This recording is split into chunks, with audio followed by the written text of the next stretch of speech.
never thought I'd be posting something like this here, but I need to get it out. I'm still shaking while typing this, and honestly, the ambient noise of my neighborhood is keeping me on edge. I work a delivery job. You know the type.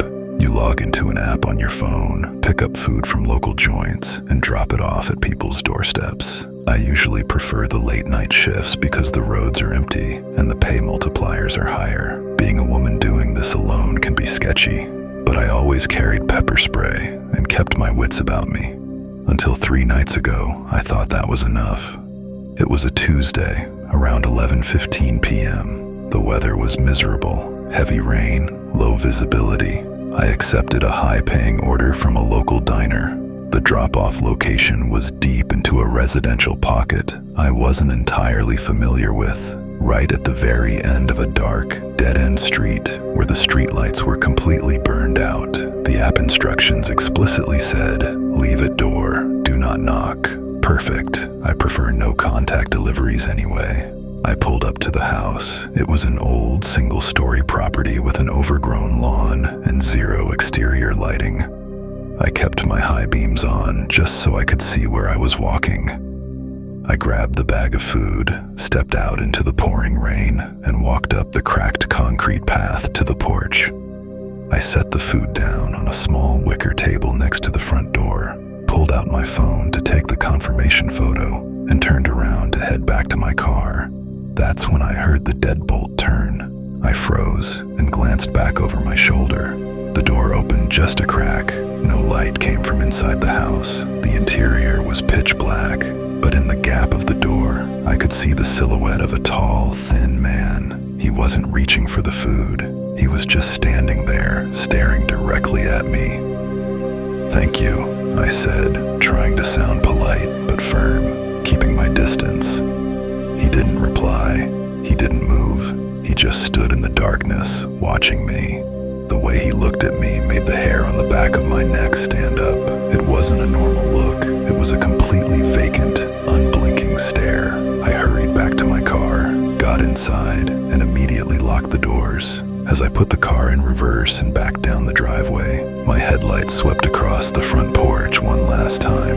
He had stepped out onto the porch. He wasn't looking at the food. His eyes were locked onto my car, watching me pull away.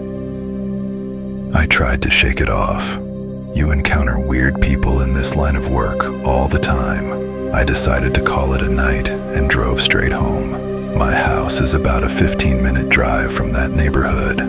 I took my usual route, a couple of highway miles, then a series of turns through a quiet subdivision. About halfway home, I noticed a pair of headlights behind me. They were keeping a consistent distance. I didn't want to be paranoid, so I made 3 consecutive right turns into a shopping center parking lot just to check. The headlights followed. It was an old, dark-colored sedan with one foggy headlight. My heart sank. He was tracking me. I panicked slightly but decided not to drive straight to my driveway. Instead, I drove to a well-lit 24-hour gas station a mile away from my house. I pulled right up to the front doors, turned off my car, and waited. The dark sedan drove past the station slowly, the driver looking straight at me through his rain-slicked window. It was him. He kept driving and disappeared around a corner. I waited at the station for another 20 minutes. I convinced myself that since he kept driving, he had given up. I finally drove home, parked in my driveway, hurried inside, and locked every single lock on my front and back doors. I checked the windows twice. Everything was secure. I finally felt safe, took a shower, and went to bed. That was my mistake. I thought it was over. At exactly 3:04 a.m., I woke up. There was no loud noise, no crash, just that sudden, jarring feeling of adrenaline that hits your chest when your brain registers that something is wrong. The house was completely silent, except for the rhythmic ticking of the clock in the hallway.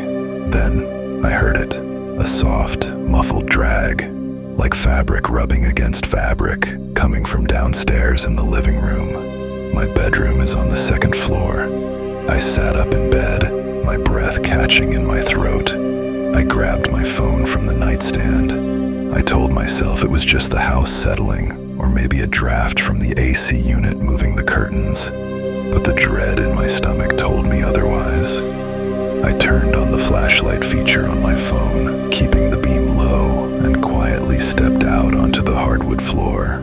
I crept down the stairs, pausing on every step to listen. The air in the house felt heavy, cold, and entirely different.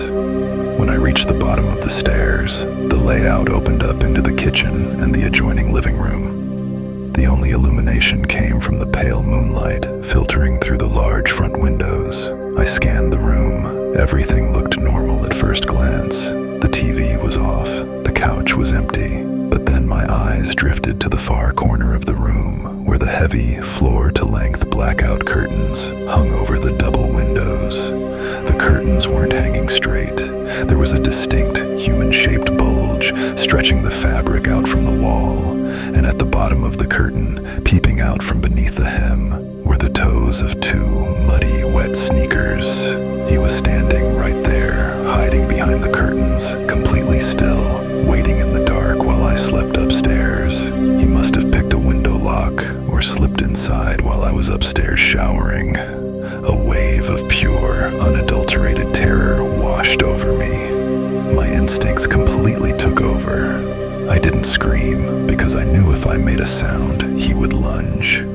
I slowly backed up toward the front door, keeping my eyes fixed on the curtain. Just as my hand touched the cold metal of the deadbolt, the curtain shifted.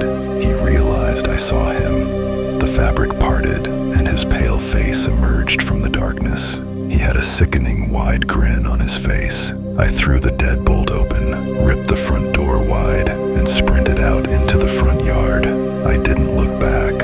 I ran down the street, screaming at the top of my lungs for help, while frantically dialing 911 on my phone. I sprinted straight to my next-door neighbor's house, pounding on their heavy wooden door until their porch light clicked on.